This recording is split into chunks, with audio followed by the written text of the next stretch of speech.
Hi all, welcome back. ഇന്ന് നമ്മൾ ചിക്കനും ബീഫും ഒന്നും ഇല്ലാതെ പെട്ടെന്ന് തയ്യാറാക്കാൻ പറ്റിയിട്ടുള്ള ഒരു സ്നാക്ക് റെസിപ്പിയാണ് കേട്ടോ ചെയ്യുന്നത്. അപ്പോൾ ഇതൊന്നും ഉണ്ടാക്കിയാൽ തന്നെ നമുക്ക് കട്ട് ചെയ്തെടുത്തിട്ട് 4 പേർക്ക് സെർവ് ചെയ്യാം. അപ്പോൾ നമുക്ക് പെട്ടെന്ന് തന്നെ ഇതെങ്ങനെയാണ് തയ്യാറാക്കുക എന്നുള്ളതൊന്ന് കണ്ടു നോക്കാം. അപ്പോൾ ആദ്യം തന്നെ ഞാനിവിടെ ഒരു പാൻ അടുപ്പത്ത് വെച്ചിട്ടുണ്ട്. അതിലേക്ക് 1 ടേബിൾ സ്പൂൺ ഓയിൽ ഒഴിച്ചു കൊടുക്കാം. ഓയിൽ ചൂടായിട്ട് വരുമ്പോൾ ഇതിലേക്ക് ഒരു സവാള ഇതുപോലെ ചെറുതായിട്ട് അരിഞ്ഞെടുത്തിട്ടുണ്ട്, അത് ചേർത്ത് കൊടുത്തിട്ടുണ്ട്. ഇനി ഇതിലേക്കൊരു 2 പച്ചമുളക് ഇതുപോലെ അരിഞ്ഞെടുത്തതും പിന്നെ ഒരു 1/2 ടീസ്പൂൺ ഇഞ്ചി വെളുത്തുള്ളി ചതച്ചെടുത്തതും അല്പം മല്ലിയില അരിഞ്ഞതും പിന്നെ കുറച്ച് കറിവേപ്പില അരിഞ്ഞതും പാകത്തിനുള്ള ഉപ്പും കൂടെ ചേർത്ത് കൊടുത്തിട്ട് നന്നായിട്ടൊന്ന് വഴറ്റിയെടുക്കാം.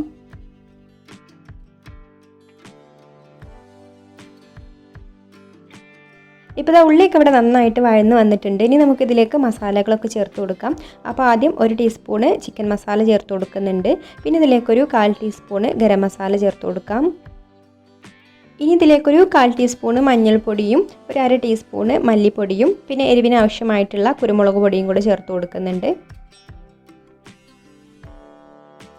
ഇനി മസാലയുടെ പച്ചമണം ഒന്ന് മാറി കിട്ടാൻ വേണ്ടിയിട്ട് ഒന്നും കൂടി വഴറ്റിയെടുക്കാം. എന്നിട്ട് നമുക്കിതിലേക്ക് പുഴുങ്ങി ഉടച്ച് വെച്ചിട്ടുള്ള ഉരുളക്കിഴങ്ങ് ചേർത്ത് നന്നായിട്ട് മിക്സ് ചെയ്തെടുക്കാം.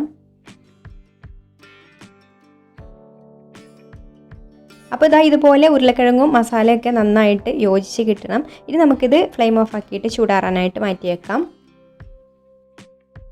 പിന്നെ നമ്മളിവിടെ ഇതിലേക്കൊരു 2 മുട്ട പുഴുങ്ങി തൊലിയൊക്കെ കളഞ്ഞ് വെച്ചിട്ടുണ്ട്. അപ്പോൾ നമ്മുടെ ഉരുളക്കിഴങ്ങിൻ്റെ മിക്സും ഇവിടെ ചൂടാറി വന്നിട്ടുണ്ട് കേട്ടോ. ഇനി നമുക്ക് അതിൽ നിന്ന് കുറേശ്ശെ എടുത്തിട്ട് ഇതുപോലെ ഒന്ന് ഉരുട്ടിയെടുത്തതിന് ശേഷം കയ്യിൽ വെച്ചൊന്ന് ചെറുതായിട്ട് പരത്തിയെടുക്കാം. എന്നിട്ട് മുട്ട ഇതിലേക്ക് മുഴുവനായിട്ട് തന്നെ വെച്ച് കൊടുത്തിട്ട് നമ്മൾ ഉരുളക്കിഴങ്ങ് വെച്ചിട്ടുണ്ട് ഇതുപോലെ ഒന്ന് പൊതിഞ്ഞെടുക്കാം.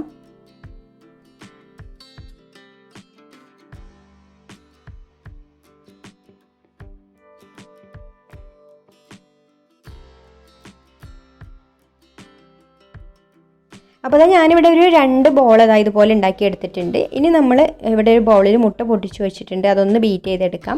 അപ്പോൾ 2 എണ്ണം ഉണ്ടെങ്കിൽ തന്നെ ഇത് എല്ലാവർക്കും സെർവ് ചെയ്യാനുണ്ടാവും. ഇനി ഓരോ ബോളും മുട്ടയിലൊന്ന് ഇതുപോലെ മുക്കിയെടുത്തതിന് ശേഷം ബ്രെഡ് ക്രംസിൽ കോട്ട് ചെയ്തെടുക്കാം.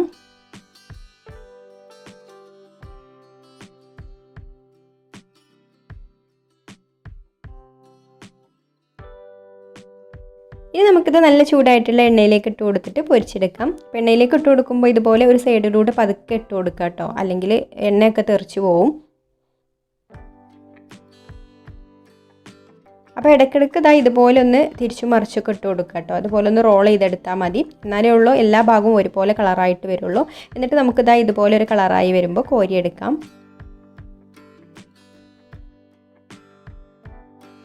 അപ്പോൾ നമ്മുടെ സിമ്പിളായിട്ടുള്ള എല്ലാവർക്കും തയ്യാറാക്കാൻ പറ്റിയിട്ടുള്ള സ്നാക്ക് ഇവിടെ റെഡി ആയിട്ടുണ്ട്. അപ്പോൾ നിങ്ങൾക്കൊരു റെസിപ്പി ഇഷ്ടമായിട്ടുണ്ടെങ്കിൽ ഒന്ന് ലൈക്ക് ചെയ്യുക, ഇഷ്ടപ്പെട്ടിട്ടില്ലെങ്കിൽ ഡിസ്ലൈക്കും ചെയ്യാം. അതുപോലെ നിങ്ങളുടെ അഭിപ്രായങ്ങളൊക്കെ താഴെ കമൻറ്റ് ചെയ്യാൻ മറക്കരുത്. പിന്നെ ഈ ചാനൽ സബ്സ്ക്രൈബ് ചെയ്യാതെ കാണുന്നവരാണെങ്കിൽ ഒന്ന് സബ്സ്ക്രൈബും കൂടെ ചെയ്യണേ.